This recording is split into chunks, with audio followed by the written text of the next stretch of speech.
You can create a lens flare by going under effects and looking for lens flare. There we go. Generate lens flare. Just put it up here. And this is going to look awesome. So you start to animate this. However, even though this is awesome, maybe for your artwork, you want a more handcrafted look. And I'll show you how to create one by hand. Like this. And you'll end up with your final maybe looking like this.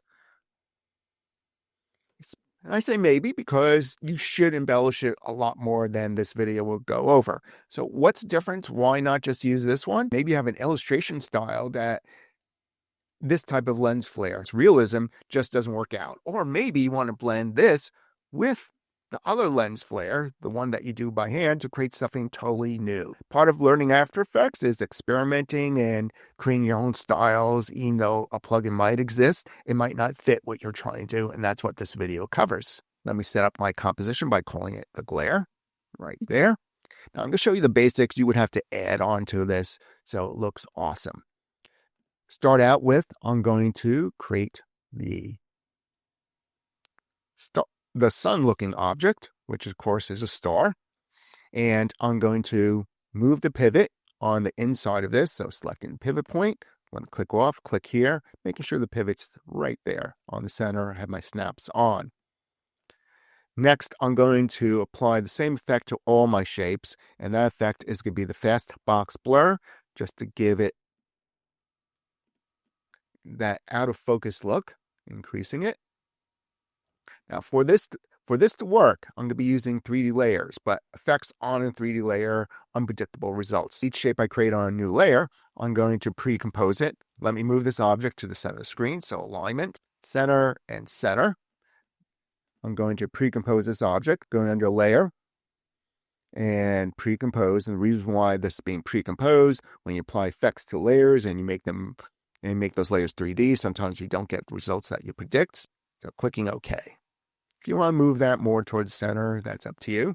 The other shapes that I'll be creating are circles and just the rims. So I'll just making sure you deselect the layer so it doesn't become a mask. Hold down the Shift key. There's my circle. And I'll put it here. Click off, making sure my anchor point's in the center by selecting this object and snapping it to the center. Using the alignment, center and center. So now you select this shape and I'm going to apply the fast box blur. If you copy this setting for fast box blur, you don't have to drag it anymore. Just copy it, knowing it's your last thing in your clipboard. When you paste, you'll be pasting this effect on the next object to make things go a little quicker. Layer, pre-compose, clicking on OK. I'm going to duplicate this shape and I'll just make it smaller. S key, scale it smaller. And this will all be sorted out in a moment when I pop this into 3D layers. And the final shape I'll make, clicking off so nothing is selected, will be a ring, a rim. Turning back on stroke and turning off fill.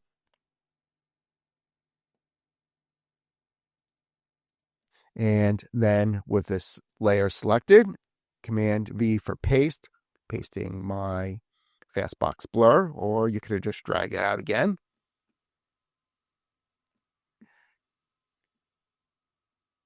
Moving this to the center, so selecting this shape, click, click. Move the anchor point here. And then pre-composing this layer, pre-compose. Okay, I'm going to call this ring since it's different than everything else. Ring. Right there. Next, I'm going to distribute these into 3D. So clicking on the cubes, select two views. Make this view the top view so you can see it like this. And either just selecting a layer, star layer, and with the move tool, just push it back. If you want to turn off all the other layers, so you can see it's a star layer. Oh, before I continue, I want that star layer to have multiple sides. So let me double click, go in here, selecting that shape, and under Content, Polystar Path, increase the number of sides. Let me also scale this up. And now I'm going back to my glare. So I'm pushing that one backwards.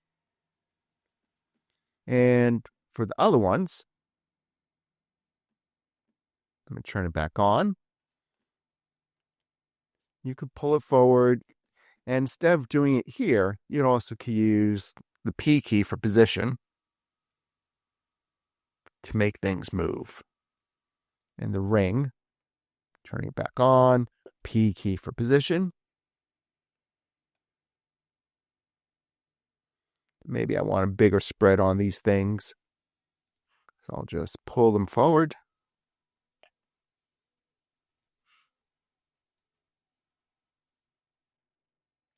And we'll see if this is enough. If not, we'll just reposition them again. Okay, almost there. If you use the camera tool, and we'll put our own camera in the scene in a second, and you click, you see stuff happening, but a few things. Like, it's being placed in perspective, and you don't want that to be placed in perspective. Select all these layers, and we'll have these layers always face the camera by selecting layers, going under layer, transform, auto orient, and select orient towards camera. And by doing this, see that the objects are always flat towards the camera, no longer in perspective. And the final thing is to add a new camera, going under layer, new camera, and just pop a new camera into here. C key allows you to orb out. I'm just going to do a little separation on these. So this will be the point of interest. So re-clicking here, and there's my point of interest. And now we can animate clicking and clicking here to put keyframes at the beginning. And I'll go out to maybe 40 frames, the end of my timeline, and I'll just orbit it like this. Just move it over. And you can play with the positioning and separation of the elements. Once you have this done, we're just going to make a new composition, new composition, and we'll call this the final. I'm going to drag this animation of the final flare into here.